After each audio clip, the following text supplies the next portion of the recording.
మెస్సయ్య ప్రియమైన దేవుని బిడ్డలారా, క్రీస్తు నామములో మీ అందరికీ సమాధానము కలుగునుగాక. ఆమేన్. ప్రతి దినము దేవుని వాగ్దానం అని ఆత్మీయ చక్కటి కార్యక్రమంలో మిమ్మల్ని ప్రేమపూర్వకంగా ఆహ్వానిస్తున్న దేవుని బిడ్డలారా, ఎలా ఉన్నారు? బాగున్నారా? ఉదయాన్నే లేచారా? ప్రార్థన చేసుకున్నారా? వాక్యాన్ని కాసేపైనా చదువుకున్నారా?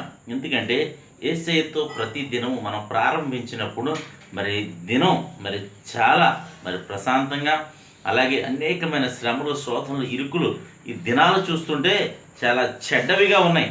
అయితే నీవు సురక్షితంగా ఉండాలన్నా, క్షేమంగా ఉండాలన్నా, నీకు సమాధానం కలగాలన్నా, దేవునితో ఎప్పుడైతే దినాన్ని ప్రారంభిస్తావు ఇవన్నీ నీకు లభిస్తాయి అని తెలియచేస్తూ ప్రతి దినము దేవుని వాగ్దానం అని ఆత్మీయ చక్కటి కార్యక్రమంలో వాగ్దానాన్ని చదువుతున్నాను. ద్వితీయోపదేశకాండము 7వ అధ్యాయము 14వ వచనం.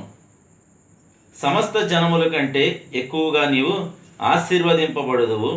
నీలో మగవానికే గాని ఆడదానికే గాని గొడ్డుతనం ఉండదు. నీ పశువులలోనైనను ఉండదు. చక్కటి వాగ్దానం ద్వారా ప్రభు మనతో మాట్లాడుతున్నాడు. ఏమనంటే దేవుడు నేను ఎంతగానో ప్రేమిస్తున్నాడు కనుకనే ఏమంటాడంటే సమస్త జనముల కంటే నీవు ఆశీర్వదించబడతావని, నీలో మగవానికే కానీ ఆడదానికే కానీ నీ పశువులకే కానీ గొడ్డుతనం ఉండదు అని దేవుని వాక్యం సెలవిస్తుంది. అయితే దీన్ని మనం ఎలాగ అర్థం చేసుకోవాలంటే, ఒకవేళ ఏ పశువులకైనా కావచ్చు, అలాగే మనుషులకైనా కావచ్చు, గొడ్డుతనం ఉన్నప్పుడు అభివృద్ధి ఉండదు. గనుక అది నీ జీవితంలో కావచ్చు, నీ వ్యాపారంలో కావచ్చు, అలాగే ఆత్మీయ జీవితంలో కూడా ఒకవేళ గొడ్డుతనం అని ఉంటే నీవు ఆత్మీయతలో అభివృద్ధి పొందలేవు. అలాగే నీవు వ్యాపారంలో ఒకవేళ ఇదిగా ఉంటే నీవు వ్యాపారంలో అభివృద్ధిని చూడలేవు.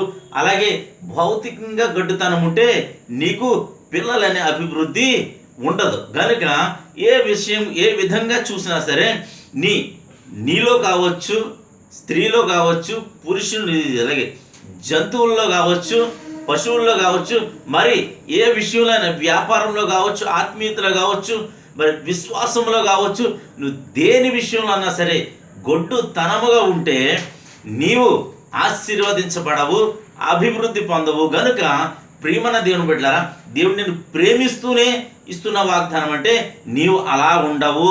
దేవునికి స్తోత్రం. నీవు అభివృద్ధి పొందేవారిగా ఉంటావు, ఆశీర్వదించబడే దానిగా ఉంటావు, ఆశీర్వదించబడే వాడిగా ఉంటావని దేవుడు వాగ్దానం చేస్తున్నాడు. కనుక ఈ వాగ్దానం ప్రభు నాతో మాట్లాడాడని ఒకవేళ నువ్వు గ్రహించగలిగితే ఈ వాగ్దానము నీ సొంతమని నేను తెలియచేస్తూ, ఏ రోగమైనా, ఏ వ్యాధైనా, ఏ బాధ అయినా, ఏ సమస్య అయినా, శోధనైనా, నిందైనా, అవమానమైన ప్రతిదీ నువ్వు ఒకవేళ దేవునికి తెలియచేయగలిగితే నా ప్రభువు నిన్ను విడిపించబోతున్నాడు. ఆయనే నేను ప్రకటిస్తున్నాను నజరేయుడైన యేసు క్రీస్తు. కనుక నీ నిందకు ప్రతిగా, నీ అవమానానికి ప్రతిగా నీకు ఘనతను అనుగ్రహించే దేవుడు ఉన్నాడు. గనక ఆయన యొద్ద మొరపెట్టండి, ఆయనతో నడవండి, ఆయనకి దగ్గరగా జీవించండి, ఆయన కట్టడల విధులు అనుసరించి నడవాలని మీకు తెలియచేస్తూ దేవుడి మాటలు దీవించునుగాక. ఆమెన్. ప్రార్థన చేసుకుందాం. స్తోత్రము తండ్రి, వందనాలు యేసయ్యా.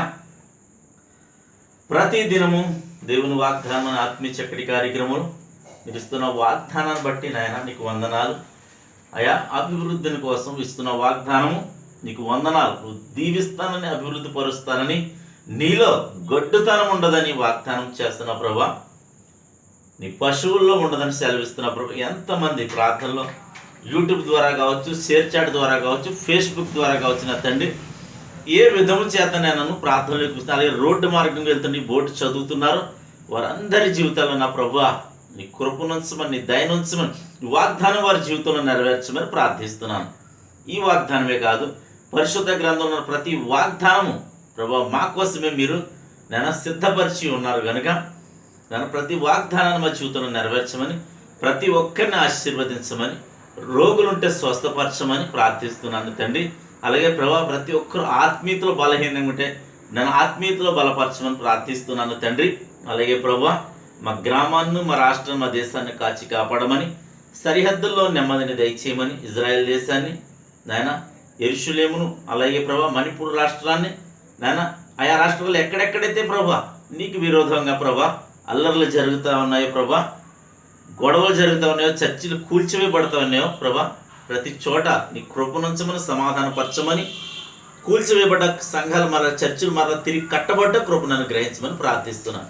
ఈ దినం పెళ్లి రోజులు కానీ పుట్టినరోజులు కానీ జరిపించుకుంటున్నా ప్రతి బిడ్డకి నేను నీ కృప సమాధానము సంవత్సరం అంతా ఈ దయకిరీటాన్ని ఉంచమని ప్రార్థిస్తున్నాను.